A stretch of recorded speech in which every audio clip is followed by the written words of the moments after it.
श्रीमद् भागवत महापुराण के 5वें स्कंध का 15वां अध्याय भरत के वंश का वर्णन। श्री सुखदेव जी कहते हैं, राजन भरत जी का पुत्र सुमति था। यह पहले कहा जा चुका है। उसने ऋषभ देव जी के मार्ग का अनुसरण किया, इसलिए कलयुग में बहुत से पाखंडी अनार्य पुरुष अपनी दुष्ट बुद्धि से वेद विरुद्ध कल्पना करके उसे देवता मानेंगे। उसकी पत्नी वृद्ध सेना से देवताजित नामक पुत्र उत्पन्न हुआ। देवताजित के आसुरी के गर्भ से देवद्युमन के धेनुमति से परमेष्ठी और उसके सुरवचला के गर्भ से प्रतिहि नाम का पुत्र उत्पन्न हुआ। इससे अन्य पुरुषों को आत्मविद्या का उपदेश देकर स्वयं शुद्ध चित्त होकर परम पुरुष श्री नारायण का साक्षात अनुभव किया था। प्रतिहि की भार्या सुरवचला के गर्भ से प्रतिहर्ता, प्रस्तोता और उद्गाता नामक 3 पुत्र हुए। ये यज्ञादि कर्मों में बहुत निपुण थे। इनमें प्रतिहर्ता की भार्या स्तुति थी। उसके गर्भ से अज और भूमा नाम के 2 पुत्र उत्पन्न हुए।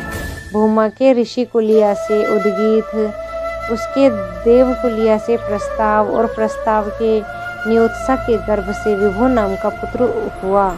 विभु के रति के उदर से प्रथशेण के आकुति से नक्त और नक्त के द्रुति के गर्भ से उदार कीर्ति राजऋषि प्रवर्ग्य का जन्म हुआ। ये जगत की रक्षा के लिए सत्व गुण को स्वीकार करने वाले साक्षात भगवान विष्णु के अंश माने जाते थे।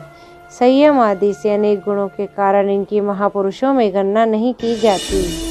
इनकी महान पुरुषों में गणना की जाती है।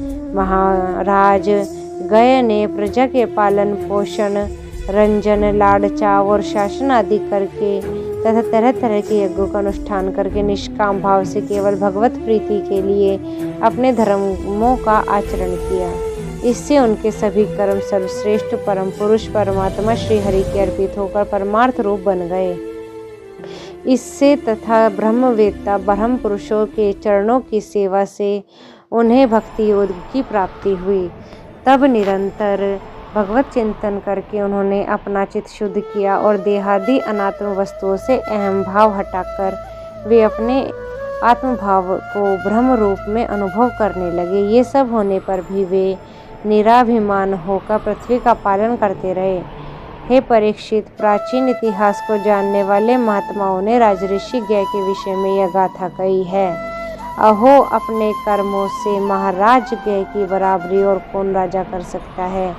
वे साक्षात भगवान की कला ही थे, उन्हें छोड़कर और कौन इस प्रकार यज्ञों का विधिवत अनुष्ठान करने वाला है। हे मनस्वी बहुज्ञ, धर्म की रक्षा करने वाला, लक्ष्मी का प्रिय पात्र, साधु समाज का शिरोमणि और सत्पुरुषों का सच्चा सेवक हो सकता है।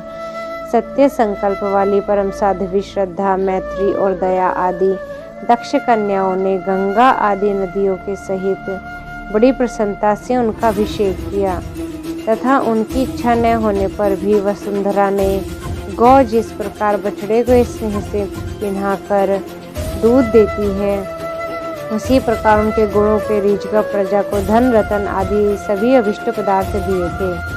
उन्होंने कोई कामना नहीं की थी, तब भी वेदोक्त कर्मों ने उनको सब प्रकार के भोग दे दिए। राजाओं ने युद्धस्थल में उनके बाणों से सत्कृत होकर नाना प्रकार की भेंटें दी तथा ब्राह्मणों ने दक्षिण आदि से धर्म से संतुष्ट होकर उन्हें परलोक में मिलने वाले अपने धर्म फल का 6वां अंश दे दिया। उनके यज्ञ में बहुत अधिक सोमपान करने से इंद्र उत्पन्न हो गए थे तथा उनकी अत्यंत श्रद्धा और विशुद्ध और निश्चल भक्ति भाव से समर्पित किए हुए यज्ञ फल को भगवान यज्ञ पुरुष ने साक्षात प्रकट होकर ग्रहण किया था, जिनके तृप्त होने से ब्रह्मा जी लेकर देवता, मनुष्य, पशु पक्षी, वृक्ष एवं तृण पर्यंत सभी जीव तत्काल तृप्त हो जाते हैं। वे विश्वात्मा श्री हरि नित्य तृप्त होकर भी राजऋषि गय के यज्ञ में तृप्त हो गए थे, इसलिए उनकी बराबरी कोई दूसरा व्यक्ति कैसे कर सकता है। हे महाराज गय के व्यंती के गर्भ से चित्ररथ और सुगति और अवरोधन नामक 3 पुत्र हुए। उनमें चित्ररथ की पत्नी उड़ना से सम्राट का जन्म हुआ।